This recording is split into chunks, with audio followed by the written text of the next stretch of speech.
ये कहानी एक बच्ची के बारे में है जो अपने बचपन के इमेजिनरी फ्रेंड के बारे में भूल चुकी थी, लेकिन उसका वो दोस्त उसे नहीं भूला था। उसके बारे में याद आने पर बच्ची उसको ढूंढने लगती है और तभी उसे पता चलता है कि वो हर किसी के इमेजिनरी दोस्त को देख सकती है। यहीं से उसका ये मैजिकल सफर शुरू होता है, जिसमें वो सब लोगों को उनके बिछड़े हुए इमेजिनरी फ्रेंड से मिलवाती है। कहानी की शुरुआत एक 12 साल बिया नामी बच्ची से होती है, जो अपनी ग्रैंडमा के अपार्टमेंट में शिफ्ट हो जाती है। अपार्टमेंट में आने के बाद वो ग्रैंडमा के साथ हॉस्पिटल जाती है, जहाँ उसके डैड की सर्जरी होने वाली थी। ये वही हॉस्पिटल था जहाँ कुछ साल पहले बिया की मॉम की कैंसर की वजह से मौत हो गई थी। बिया अपने डैड से मिलती है तो वो बिया को सॉरी बोलते हैं कि वो बिया को लेने नहीं आ सके। बिया उनसे कहती है, आपको मुझे बच्चों की तरह ट्रीट करने की जरूरत नहीं, मैं बड़ी हो चुकी हूँ। जिस पर उसके डैड कहते हैं, तुम ठीक कह रही हो, लाइफ हमेशा एक जैसी नहीं रहती। डैड उसे तसल्ली देते हुए कहते हैं, तुमने परेशान नहीं होना, क्योंकि मेरी छोटी सी सर्जरी होनी है, लेकिन मैं तुम्हारी मॉम की तरह बीमार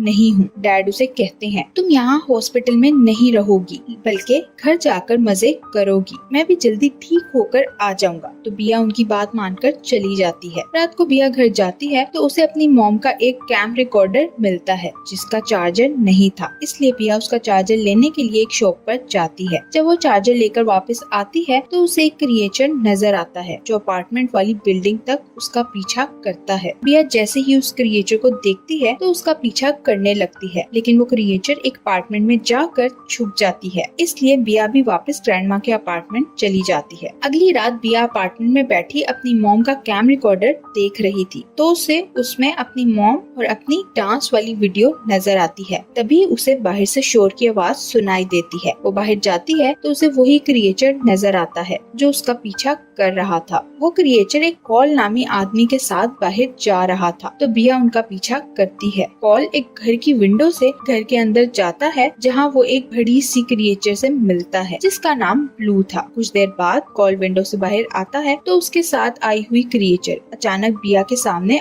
आ जाती है, जिसे देखकर बिया बेहोश हो जाती है। बिया को होश आता है तो वो अपने अपार्टमेंट की बजाय कॉल के घर में थी। बिया उठकर वहाँ रखी चीजें देखने लगती है और तभी उसके पास ब्लू आता है, जिसे देखकर बिया डर के मारे नीचे गिर जाती है। उसी वक्त वहाँ वही क्रिएचर आ जाती है जिसे बिया ने कॉल के साथ देखा था। वो क्रिएचर बिया को बताती है, मेरा नाम ब्लॉसम है। ब्लॉसम ब्लू को बिया को तंग करने से मना करती है तो वो उसकी बात मान लेता है। इसी बीच वहाँ कॉल भी आ जाता है। बिया ब्लॉसम से पूछती है, क्या तुम जैसे कोई और भी हैं? तो ब्लॉसम हाँ कहती है। वो बताती है, हमें इफ कहा जाता है, जिसका मतलब है इमेजिनरी फ्रेंड्स। वो बिया को बताती है, हम छोटे बच्चों के इमेजिनरी फ्रेंड्स बनते हैं। बिया ब्लॉसम से पूछती है, तुम आज रात क्या करने वाली थी? तो वो बताती है, हम ब्लू के लिए नया बच्चा ढूंढ रहे हैं ताकि ब्लू उसका इफ बन सके, क्योंकि ब्लू जिसका इफ था वो अब बड़ा हो गया है और उसे अब ब्लू की जरूरत नहीं है। कॉल ब्लू से कहता है, तुम्हें अब वापस जाना चाहिए, जिस पे ब्लू का मुंह बन जाता है और वो कॉल से कहता है, बिया एक किड है, उसे हमारे साथ मजे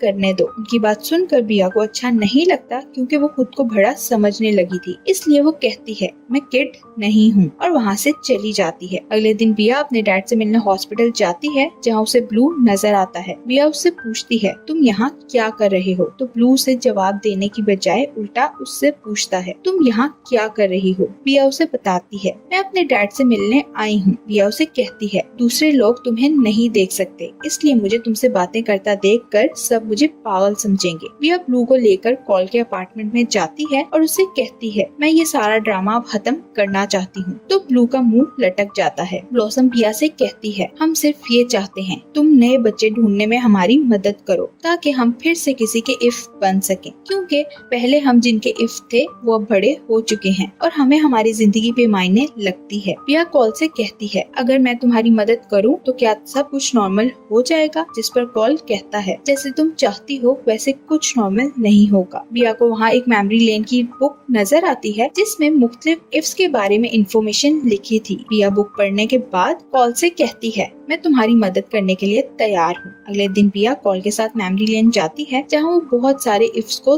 देखती है। मेमोरी लेन में कॉल पिया को एक बूढ़े टेडी बियर जैसे इफ लेविस से मिलवाता है। वो लेविस को बताता है पिया नए बच्चे ढूंढने में हमारी मदद करना चाहती है, तो लेविस मान जाता है। मेमोरी लेन से आने के बाद पिया हॉस्पिटल अपने डैड से मिलने जाती है, जहाँ वो एक बच्चे बेन से मिलती है, जिससे वो पहले भी हॉस्पिटल में मिल चुकी थी। पिया उससे पूछती है क्या तुम्हारा कोई इफ है, तो बेन मना करता है। पिया उससे पूछती है क्या तुम्हें एक इफ की जरूरत है, तो बेन हाँ कहता है, जिस पर पिया खुश हो जाती है। पिया दोबारा कॉल के साथ मेमोरी लेन जाती है और सब इफ्स का इंटरव्यू करने के बाद उनमें से कुछ इफ्स को लेकर कॉल और ब्लू के साथ हॉस्पिटल जाती है। पिया बेन को बताती है मैं तुम्हारे लिए कुछ फ्रेंड्स लेकर आई हूँ, इनमें से जो तुम्हें नजर आएगा वो तुम्हारा इफ बन जाएगा। पिया उसके सामने अपने साथ लाए इफ्स को बारी बारी लेकर आती है, लेकिन बेन को कोई इफ नजर नहीं आता, क्योंकि इफ्स को हर कोई नहीं देख सकता था। बेन की बात सुनकर एक इफ तो गुस्से में उस पर हमला भी करने लगता है, लेकिन कॉल उसे रोक देता है। बेन को कोई इफ नजर नहीं आता तो कॉल निराश हो जाता है। पिया लेविस से मिलती है और उसे इस बारे में बताती है, तो वो कहता है शायद इफ्स को नए दोस्तों की जरूरत नहीं, बल्कि हो सकता है वो अपने उन पुराने दोस्तों को पाना चाहते हों जो अब बड़े हो गए हैं और अपने इफ्स के बारे में भूल गए हैं। रात को पिया अपनी ग्रैंडमा से पूछती है जब आप छोटी थी तो क्या बनना चाहती थी। ग्रैंडमा उसे बताती है मैं डांसर बनना चाहती थी और तुम्हारे ग्रैंडपा को मेरा डांस भी बहुत पसंद था। ग्रैंडमा उसे बताती है मैंने एक थिएटर में भी परफॉर्म किया था, जहाँ सिर्फ 6 स्कूल के स्टूडेंट्स को परफॉर्म करने के लिए बुलाया गया था। ग्रैंडमा बिया को अपनी एक फोटो दिखाती हैं जिसमें वो डांस कर रही थी। इस फोटो में बिया को ग्रैंडमा के पीछे ब्लॉसम नजर आती है, तो वो हैरान हो जाती है। ये देखकर उसे लिविस की बात याद आती है और वो कॉल के घर जाती है और ब्लॉसम से पूछती है क्या तुम मेरी ग्रैंडमा की इफ थी, तो ब्लॉसम हाँ कहती है। बिया उसे कहती है मैं तुम्हें उनसे मिलवाना चाहती हूँ, तो ब्लॉसम कहती है मैं रोज उन्हें देखती हूँ,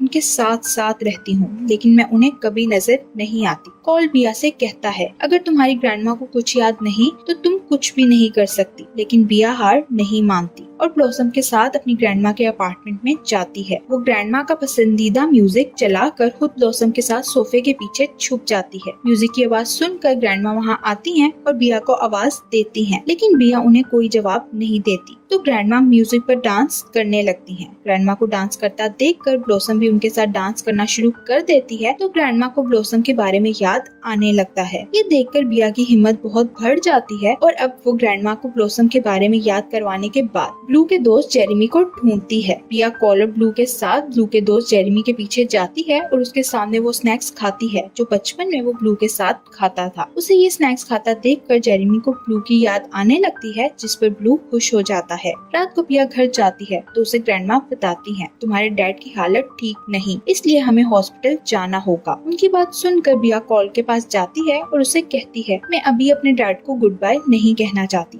तो कॉल कहता है अगर तुम ये नहीं चाहती तो मत करो। वो बिया से कहता है तुम्हें उन्हें एक स्टोरी सुनानी चाहिए, जिस पर बिया कॉल को हक करके थैंक्स कहती है और ग्रैंडमा के साथ हॉस्पिटल पहुंच जाती है। हॉस्पिटल में सब इफ्स आए हुए थे। बिया अपने डैड के रूम में जाती है जो बेहोश थे। वो डैड को एक स्टोरी सुनाती है। वो कहती है एक छोटी बच्ची थी जो बहुत उदास और डरी हुई थी। उस बच्ची ने दुनिया से दूर रहने के लिए सब कुछ करके देखा, लेकिन वो कामयाब नहीं हो सकी क्योंकि उसके पास आप थे। यानी वो अपने डैड को अपनी स्टोरी सुना रही थी। वो कहती है मुझे आपके साथ सबसे ज्यादा सेफ फील होता है, इसलिए मैं अभी आपको नहीं जाने दे सकती।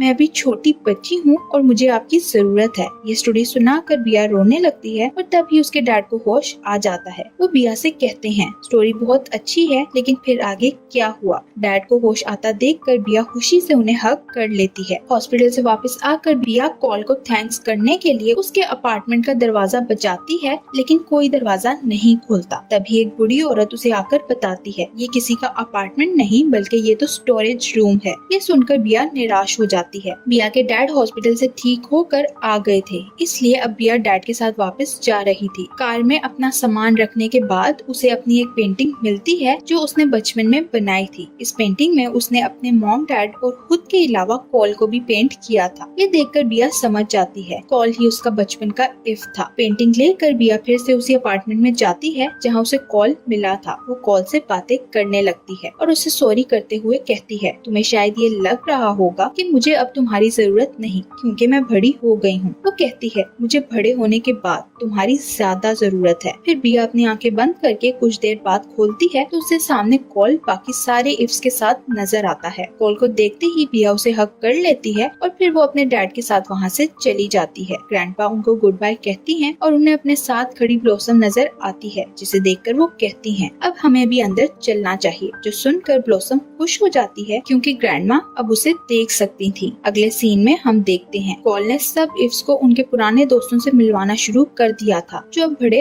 हो चुके थे। कॉल बेन को भी उसके इफ से मिलवाता है जो एक ड्रैगन था और यही इस मूवी की एंडिंग हो जाती है। जिंदगी में दोस्त बहुत इम्पोर्टेंस रखते हैं और वो दोस्त जो हर अच्छे बुरे वक्त में साथ हों, उनकी तो बात ही कुछ और होती है। फिर चाहे वो इमेजिनरी दोस्त हो या असल दोस्त, दोस्त तो दोस्त ही होता है। कमेंट में जरूर बताइएगा आपका इमेजिनरी दोस्त कौन है और क्या आप उससे अब भी बात करते हैं या बड़े होने की वजह से भूल गए हैं। Thank you for watching.